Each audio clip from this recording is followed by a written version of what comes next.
On ne contribue pas à stabiliser un pays en abrutissant les gens, en transformant le peuple en bétail électoral. Et je plaide vraiment pour la démystification des élections présidentielles en Afrique. L'alternance politique, le changement de régime ne suffit pas. C'est le changement de paradigme économique qui s'impose. Mais cela suppose que nous prenons aujourd'hui la responsabilité d'aller plus vite et plus loin, y compris dans les langues nationales, dans cette éducation citoyenne.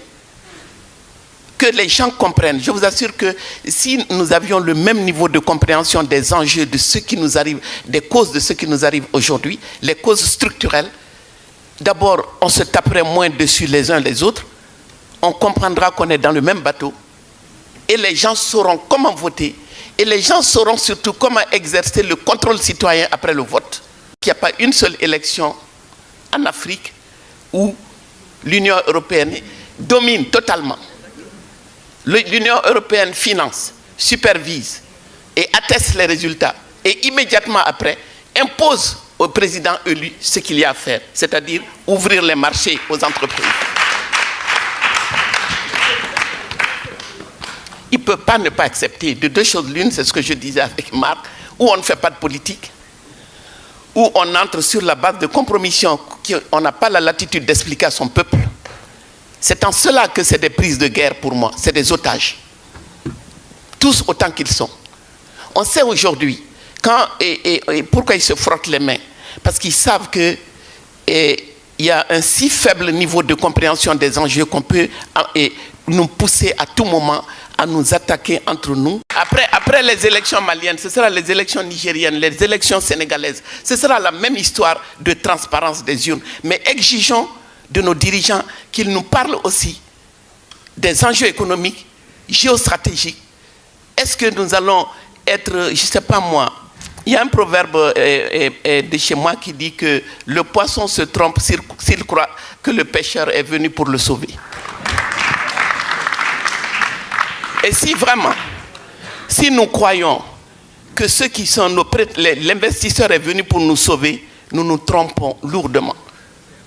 Or, pour nos dirigeants, et sans investisseurs étrangers, il n'y a pas d'investissement.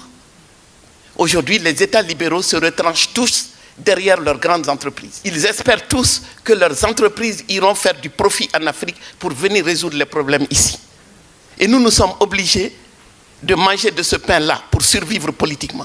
Tous les historiens les plus sérieux vous diront que lorsqu'ils sont arrivés en Afrique, et contrairement à cette affirmation grossière que je viens d'entendre, en Afrique, il existait l'écriture. L'écriture Bamoun, l'écriture Vaille, les hiéroglyphes, le démotique.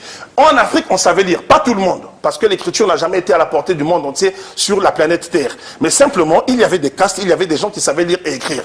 Donc, le fait de dire que ces gens, moi je ne vois rien de positif dans l'arrivée de ces gens-là. Il n'y a rien de positif. Parce que quelqu'un qui prend ma grand-mère, il la viole. Il prend ma soeur, il la viole. Il viole ma fille, après il m'offre un véhicule, une maison à étage. Si c'est ça qu'on appelle, je fais un parallèle, hein, c'est pas comme ça exactement les choses sont passées, parce qu'il n'y a pas de véhicule à l'époque. On doit arrêter, on doit sortir de ces conditions. La France ne comprend pas l'Afrique. Et il est grand temps qu'elle la comprenne.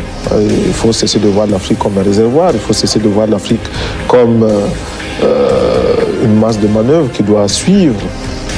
Il faut voir l'Afrique majeure, il faut voir les masses populaires qui prennent conscience de leurs intérêts, qui revendiquent légitimement et qui réclament la différence, les droits de la différence.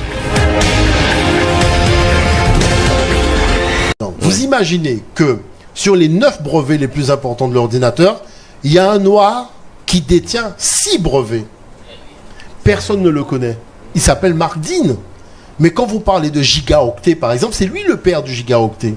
Vous voyez? Et c'est lui qui a lancé la marque Lenovo. Quand vous voyez Lenovo, c'est Mark Dean. Et il a fait une interview sur CNN, dans The Times, il a parlé de l'avenir de l'informatique. Mais la chose, c'est comment vous faites pour imaginer que l'informatique fonctionne avec les mathématiques africaines.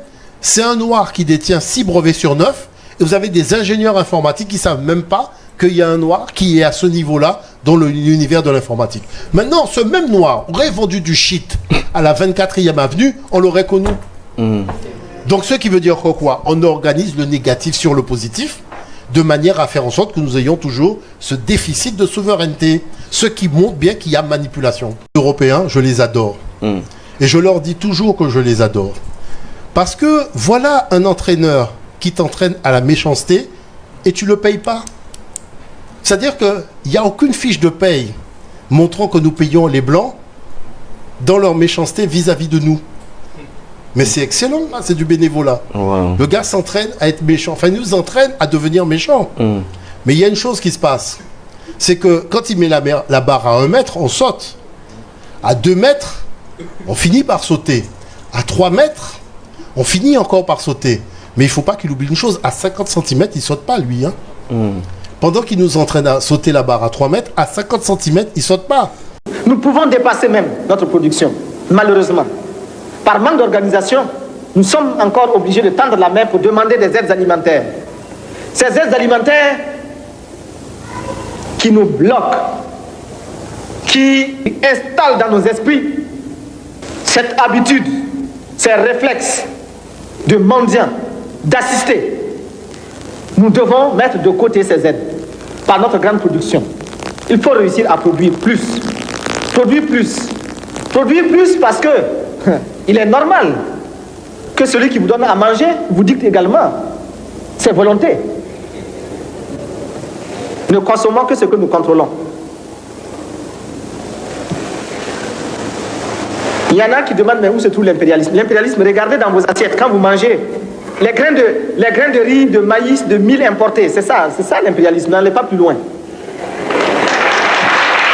L'Afrique ne peut pas tout attendre de l'Europe. Et moi j'en ai assez quand je parle avec des Africains. Souvent on me dit l'Europe doit nous aider, l'Europe doit nous aider. C'est comme si j'étais dans la maison de mon père et je dis que le voisin doit me nourrir. Je sais bien qu'il y a des torts que nous devons reprocher à l'Europe. Mais 3 siècles de reproches ne changeront pas notre destin. Donc, chercher un coupable extérieur ne changera pas notre destin. Si ma maison brûle et je reste là et je dis quelqu'un a jeté une allumette, ma maison brûle, quelqu'un a brûlé ma maison, quelqu'un a brûlé ma maison. 3 saisons après, je serai encore sous les étoiles. Donc oui, l'Afrique peut reprocher des choses à l'Europe. Oui, mais les défaillances de nos dirigeants d'aujourd'hui, nous ne pourrons pas les justifier, les légitimer uniquement en accusant l'Europe. Ce serait nous mentir à nous-mêmes. Bingo! Un empire doré fondé par le roi forgeron Soumaoro Kanté et qui sera agrandi, unifié puis fortifié par le fameux Soundiata Keïta. Après avoir renversé son prédécesseur, il abolit définitivement l'esclavage entre Maliens et énonce son programme. Que ceux qui font la guerre fassent la guerre, que ceux qui font le commerce fassent le commerce, que ceux qui pratiquent l'agriculture pratiquent l'agriculture. Ainsi le Mandé sera agréable à vivre, le Mandé sera prospère. Il met en place un grand conseil, renforce son armée et intensifie la recherche et la production d'or. Et c'est comme ça que le Mali va faire fortune et bâtir sa réputation de grand commerçant international. D'où l'importance mondiale de l'histoire africaine entre le 8e et le 15e siècle. Pratiquement tout l'or qui venait en Europe, en Asie, par l'océan Indien ou par l'océan Atlantique, venait d'Afrique et d'Afrique subsaharienne. Et c'est aussi de là que vient l'homme le plus riche de tous les temps, Kankan Moussa, connu également sous le nom de Mansa Moussa, un autre empereur du Mali que l'historien Francis Simoni s'appelle le roi de l'or. Le mot religion n'existe dans aucune langue africaine. J'insiste, aucune langue africaine ne connaît le mot religion. Ça, c'est d'une part. Le mot développement est un piège. C'est un fourre-tout dans lequel nous avons plongé depuis les années 70, sans savoir ce que c'est que le développement, sans comprendre le développement, sans savoir où on va. Et après que les Africains aient brillamment échoué dans la course vers le développement, ils sont passés à la course vers l'émergence. Mais vous n'avez pas trouvé un Africain, en tout cas éminent, qui connaisse la chose, qui vous donne une définition sérieuse, concrète de l'émergence. Résultat, de la religion au développement en passant par l'émergence, on est dans le flou le plus total.